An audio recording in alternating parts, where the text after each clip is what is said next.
Hi, my name is Kees, and this video is about breaking free from your mind's grip with attention. I'm a spiritual teacher and a coach. I've been doing this for 20 years, being on the path for 20 years. From young kid, very interested in all things spiritual, from churches to meditation, things like that. And it has been a big part of my life to seek wisdom, and you find out that wisdom is inside you, so you start exploring the inside. And then I've had some beautiful shifts, and I want to share my knowledge with you. If you're somebody that's in the mind a lot or has problems with letting go of thoughts or being mind identified, meaning so close to the mind that you can't notice that you're anything else than your thoughts, basically. You're in your head. When you're in your head, that's a specific state. So what I'm going to do right now is, next to me, I have this graph. I actually wrote it on the whiteboard, which will appear next to me. And you have experience, which is all that we can notice is experience. And within that experience, we can, on the side, you see attention. We can put our attention somewhere on this spectrum.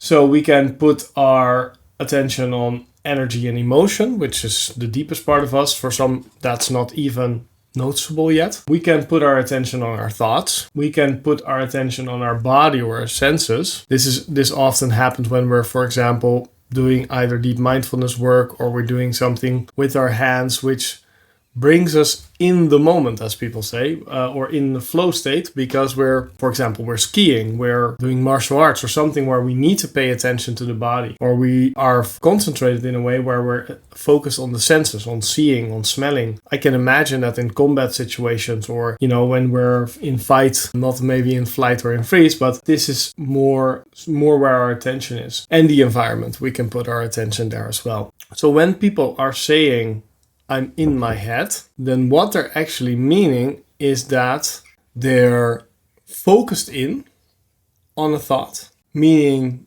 they have zoomed their attention in on one thing. I'll show you now some thoughts in the mind here. And while they're zoomed in, they are also in the story of the thought because they're so zoomed into the thought. And they might also believe the story, which is, it's all even more buy-in to get more thoughts as well. They're not paying attention because they're so zoomed in to maybe other thoughts or things that are even wider, that are in their environment, that are in their senses. They're all the way zoomed in their mind. And that way we can say somebody is in their head.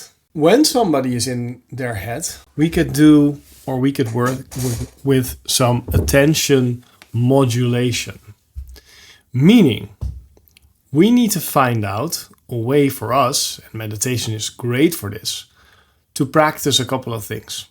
First of all, to practice focusing on something else than thoughts. Meaning, focusing on the senses, on the body, and what we notice with the body. And focusing on our environment and sensing what do we notice in the environment. And getting more used to focusing on our environment and focusing on our body. Because if we're just focused in our head or on our mind, then we tend to get more thoughts, and it doesn't quiet down. We are in our mind's grip, we could say. One thing is focusing on other things. Focusing on the body, focusing on the environment.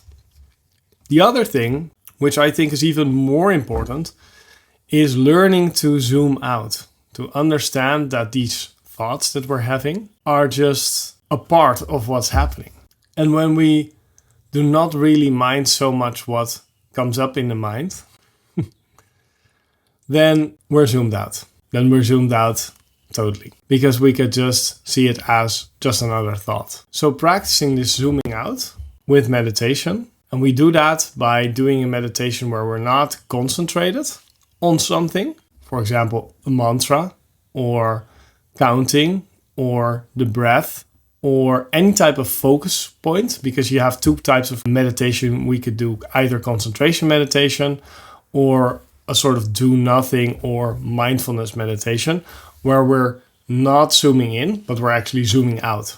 We're just resting the attention on everything which floats by, we could say, without putting our attention there, but trying to be in the center of experience, in the eye of the storm, and just relaxing, basically just relaxing, being, and noticing what passes by. And through that, we can get slowly some detachment as well.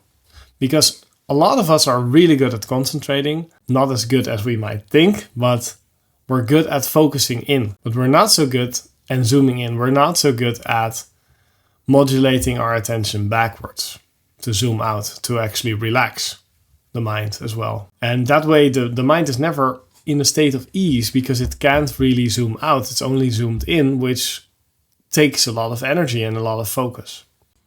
So a bonus here is that we can try to notice our energies in the body and also our feelings. Noticing our feelings and thoughts and energies and environment, etc. That's beautiful. Okay, one way to also decrease importance is to see that all of this whole game with attention and everything related to that it's just an experience. We can only just have an experience through the body-mind.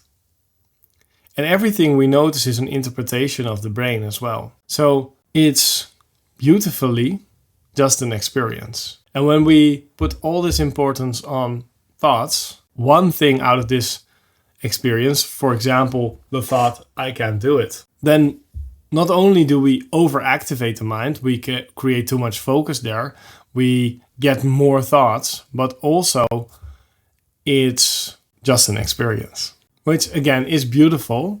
When we put so much importance, it's good to understand that it doesn't have no importance, but it doesn't have the importance that we might think it has.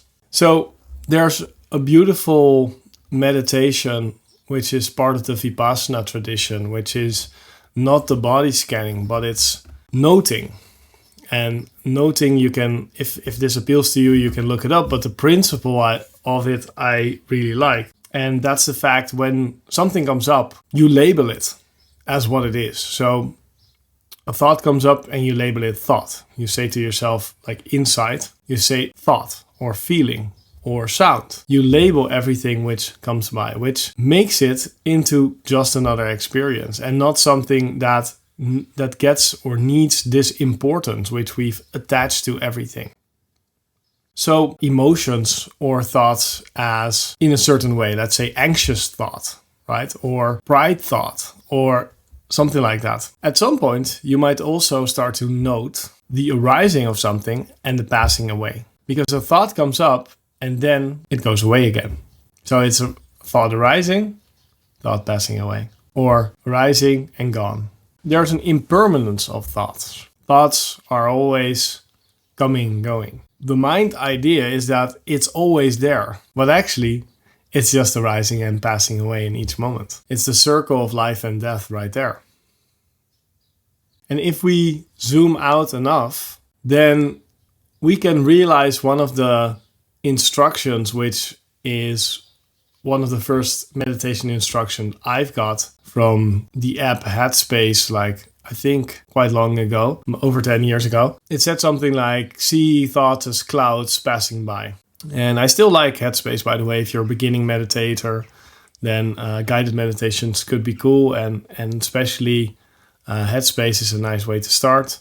I don't have any affiliation with them. And I do see that there are a lot of other nice apps like Waking Up app from Sam Harris and The Way app from Henry Shukman. I'm really interested in that one. But when we see thoughts as clouds just passing by, that's us being able to zoom out enough. So, to summarize, when we're in our heads, what do? First of all, we try a meditation practice because that definitely helps.